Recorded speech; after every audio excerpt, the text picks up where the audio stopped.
Hello, happy Wednesday. This is a live coming from yet another new location.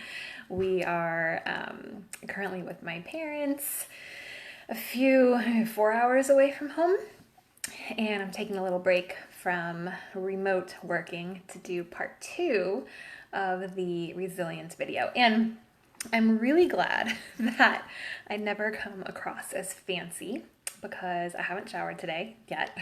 Still wearing my PJs essentially.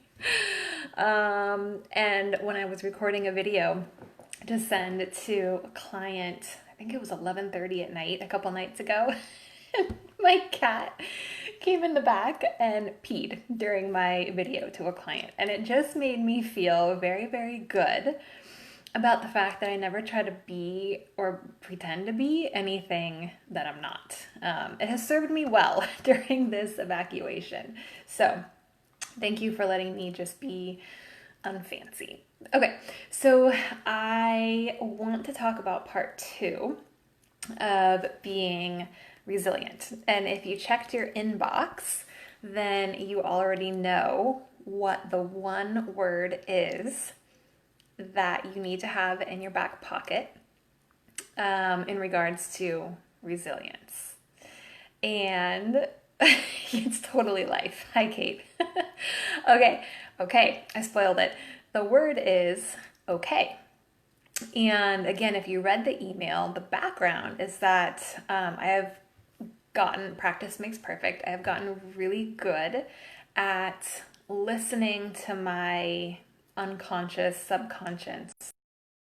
And that's one of the things that I really teach my clients is it's essentially like taking a flashlight and it on your thoughts. And over the years, and I'll share some various circumstances, but over the years, there's been a lot of stuff. And okay is the one word that's always present, no matter the circumstance or the stage of the circumstance. Okay, so what does that mean? There are three different ways that I use this word. And the first one, and that's why I wanted to record this too, because you can't quite get the tone and the hand signals or the hand gestures with an email. So the first one is okay, like that. Okay. And that is kind of like a mommy timeout. That's like, okay, bearings, let me figure this out. And so you may have seen the post yesterday that ready to leave our evacuation family home number one, the in-laws. My little one was still in jammies and watching Bambi for the probably 50th time because we're all about screen time during this evacuation.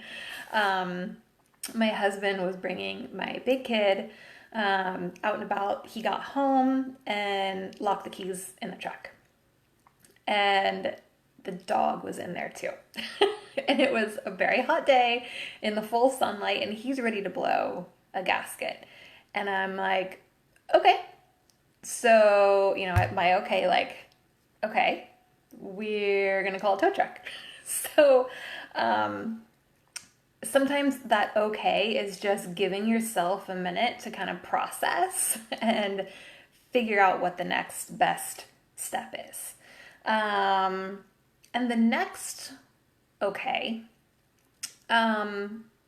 is in regards to acceptance.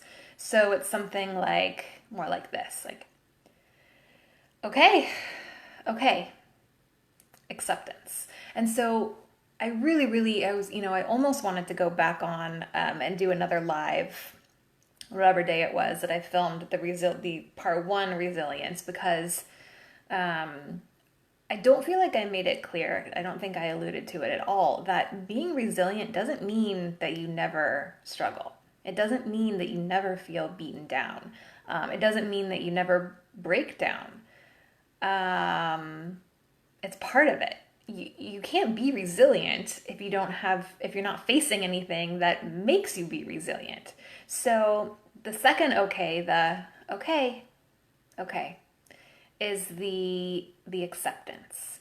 Um, to to allow yourself to feel the things that need to be felt, the big feelings that need to be dealt with before you can move on to the next okay. So the first okay is kind of like pause and figuring out what the next is. Acceptance, accepting that life has, accepting, not try to change it, just accepting, I guess, in regards to what life is throwing your way.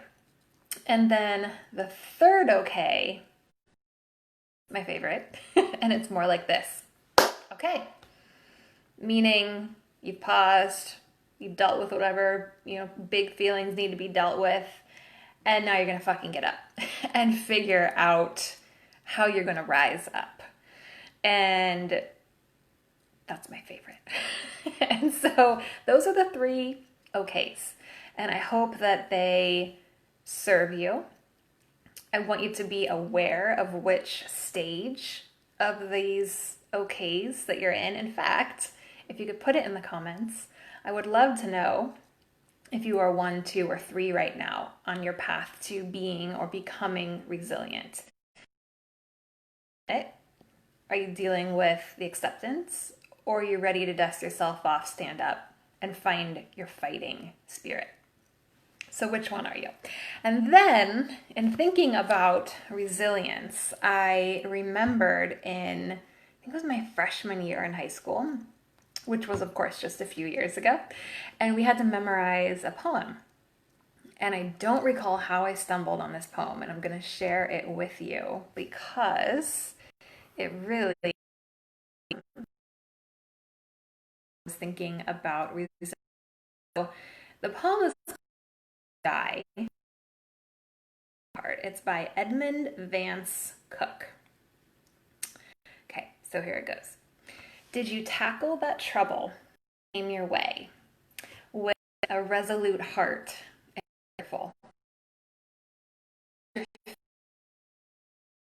with a craven soul and fearful? Oh, a trouble is a ton, or a trouble is an apple, hurt that counts only beaten to earth, well